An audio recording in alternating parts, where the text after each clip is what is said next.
Hello hello भाई लोग, स्वागत है आपका आज के नए टॉपिक में। आज हम लोग पढ़ने जा रहे हैं इन्वायरमेंटल लॉ का नया टॉपिक, जो कि है म्युनिसिपल कॉर्पोरेशन रतला बनाम वारधी चंद एवं अन्य AIR 1980 SC 1622 के बाद ने भारतीय उच्चतम न्यायालय के द्वारा यथा विकसित पर्यावरणीय विधिशास्त्र के मूल सिद्धांत की जो विवेचना है उसको हम लोग करना है। ये आज हम लोग का टॉपिक है। ठीक है, चलिए शुरू करते हैं इस टॉपिक को, जो कि है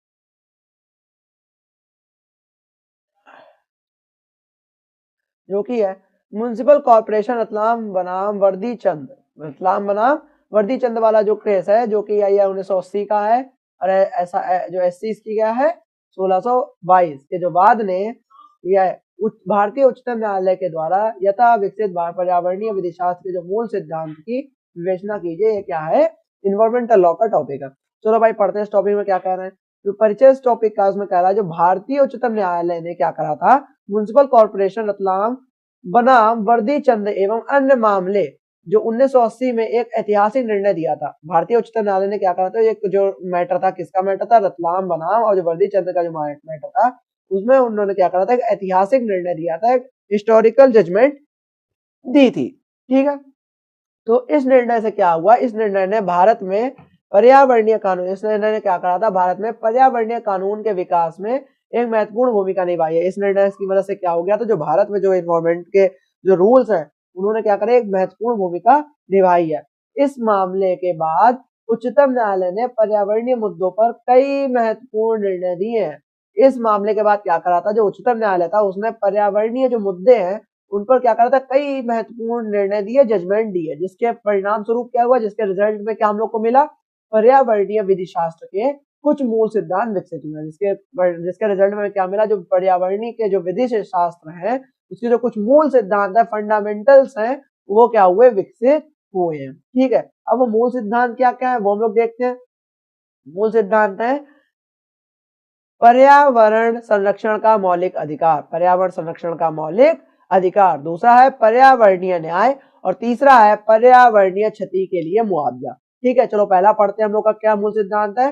पर्यावरण संरक्षण का एक हम लोग का क्या है, मौलिक अधिकार है, फंडामेंटल राइट है, जो कि है उच्चतम न्यायालय ने यह स्पष्ट कर दिया था इस मैटर के बाद कि स्वच्छ पर्यावरण का अधिकार या स्वच्छ पर्यावरण में जीने का अधिकार क्या है, एक अनिवार्य अंग है, जीवन का क्या है, एक अनिवार्य अंग है और यह मौलिक अधिकार है। और यह क्या है, मानव का या मनुष्यों का एक मौलिक अधिकार है, नागरिकों का एक मौलिक अधिकार है। पर्यावरणीय न्याय उच्चतम न्यायालय ने यह स्पष्ट किया है, जो उच्चतम न्यायालय है यानी जो सुप्रीम कोर्ट है या जो हाई कोर्ट है उसने क्या करा है, नहीं सॉरी, सुप्रीम कोर्ट में यह स्पष्ट कर दिया गया था कि जो पर्यावरणीय मुद्दों पर सभी को न्याय मिलना चाहिए, पर्यावरणीय मुद्दों पर क्या होना चाहिए, सभी को न्याय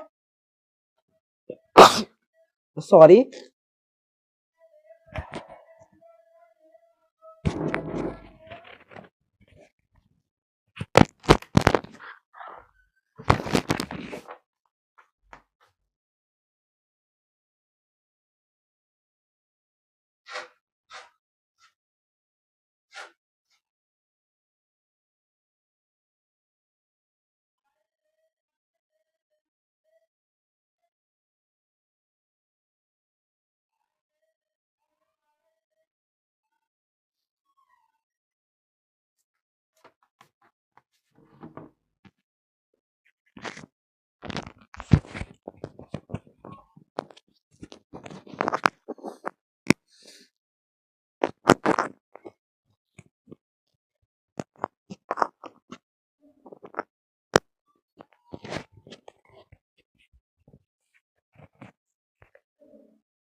बैक टू द टॉपिक। हम लोग क्या पढ़ रहे थे, मूल सिद्धांत। मूल सिद्धांत में देखें तो जो पर्यावरण संरक्षण क्या है, एक मौलिक अधिकार है। उच्चतम न्यायालय ने स्पष्ट कर दिया था कि जो स्वच्छ पर्यावरण का अधिकार है वह जीवन के अधिकार का एक अनिवार्य अंग है और यह एक मौलिक अधिकार है। दूसरा क्या बोल रहा था कि जो पर्यावरणीय न्याय, उच्चतम न्यायालय ने स्पष्ट किया है कि जो पर्यावरणीय मुद्दों पर सभी को न्याय मिलना चाहिए। अगर इन्वायरमेंटल जो कोई टॉपिक है तो उस पर हम लोग को सभी को न्याय, जजमेंट या जो जस्टिस है वो मिलना चाहिए ही चाहिए, चाहे वे समाज किसी भी वर्ग का हो, उच्चतम वर्ग का हो चाहे निम्नतम वर्ग का हो, लेकिन सभी को पर्यावरणीय मुद्दों पर समान रूप से क्या मिलना चाहिए, न्याय मिलना चाहिए। ये किसने ऑर्डर दिए थे? उच्चतम न्यायालय ने। पर्यावरणीय क्षति के लिए मुआवजा, जो पर्यावरणीय क्षति है उसके लिए हम लोग को मुआवजे की भी राय रखी गई थी। तो उच्चतम न्यायालय ने स्पष्ट कर दिया था कि जो पर्यावरणीय क्षति हुई है उसके लिए मुआवजा दिया जाना चाहिए। जो पर्यावरण को नुकसान हुआ है उसके लिए हम लोग को भरपाई करनी ही चाहिए, जिसने भी वो करी है। आगे के जो कह रहा है कि जो आगे का टॉपिक में लिखा है, जो पर्यावरण संरक्षण के लिए राज्य की जिम्मेदारी, पर्यावरण संरक्षण के लिए क्या है? राज्य की जिम्मेदारी। उच्चतम न्यायालय ने यह स्पष्ट किया है, उच्चतम न्यायालय ने स्पष्ट किया है कि जो पर्यावरण संरक्षण के लिए राज्य जिम्मेदार है। उच्चतम न्यायालय ने क्या कर दिया था? स्पष्ट कर दिया था कि जो अगर पर्यावरण संरक्षण है उसके लिए कौन जिम्मेदार होगा? राज्य ही जिम्मेदार होगा। उसी के बाद पर्यावरणीय प्रभाव का आकलन, पर्यावरणीय प्रभाव का आकलन करने के लिए जो उच्चतम न्यायालय ने स्पष्ट किया है कि किसी भी विकास परियोजना, कोई भी विकास परियोजना को शुरू करने से पहले पर्यावरणीय प्रभाव का आकलन किया जाएगा। कोई भी हम लोग को ग्रोथ डेवलपमेंट कोई प्रोजेक्ट लगाना, उससे पहले हम लोग को क्या करना होगा? पर्यावरणीय प्रभाव, क्या इफेक्ट पड़ेगा उसका एनवायरमेंट को, उसका आकलन किया जाना चाहिए सबसे पहले, कोई भी ग्रोथ प्रोजेक्ट लगाने या कोई भी विकास परियोजना, कोई भी योजना करने से पहले। ठीक है। सतत विकास, जो निरंतर चलने वाला विकास होता तो उसे उच्चतम न्यायालय ने सतत विकास के सिद्धांत को स्वीकार किया है, जिसका अर्थ है, इसका क्या है? अर्थ है कि वर्तमान पीढ़ी की जरूरतों को पूरा करते हुए भविष्य की पीढ़ियों की जरूरतों को भी ध्यान में रखना है। ये भी नहीं है कि जो वर्तमान में जो पीढ़ी है उसको निगलेक्ट कर देना है, जो फ्यूचर में पीढ़ी है उसको निगलेक्ट कर देना। दोनों की जो विकास या जरूरतों को देखते हुए या नजर में रखते हुए ही विकास की, जो डेवलपमेंट की जो रास्ता है उसमें हम लोग को आगे बढ़ते जाना है। ठीक है। सातवां हम लोग का कह रहा है कि जो प्रदूषणकारी उद्योगों पर प्रतिबंध, जो प्रदूषणकारी उद्योग है उन पर सबसे पहले तो प्रतिबंध लगाना पड़ेगा।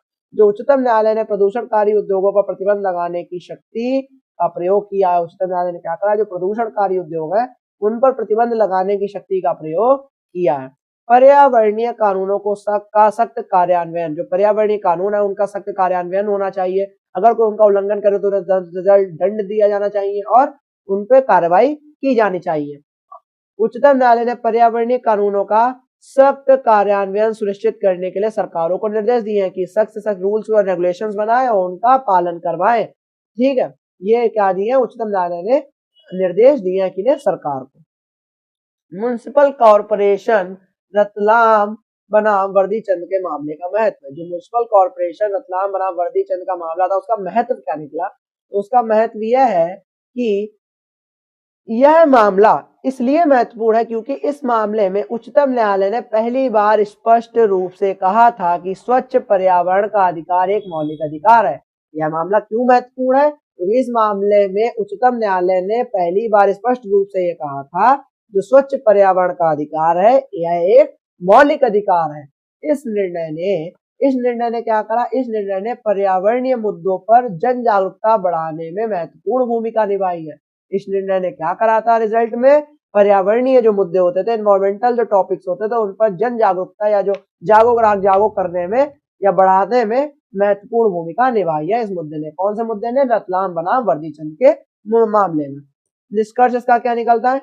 निष्कर्ष इसका है इस टॉपिक का कि जो म्युनिसिपल कॉर्पोरेशन रतलाम बनाम वर्दीचंद मामले के बाद जो भारतीय उच्चतम न्यायालय ने क्या करा था? जो पर्यावरणीय विधि शास्त्र के विकास में एक महत्वपूर्ण भूमिका निभाई है।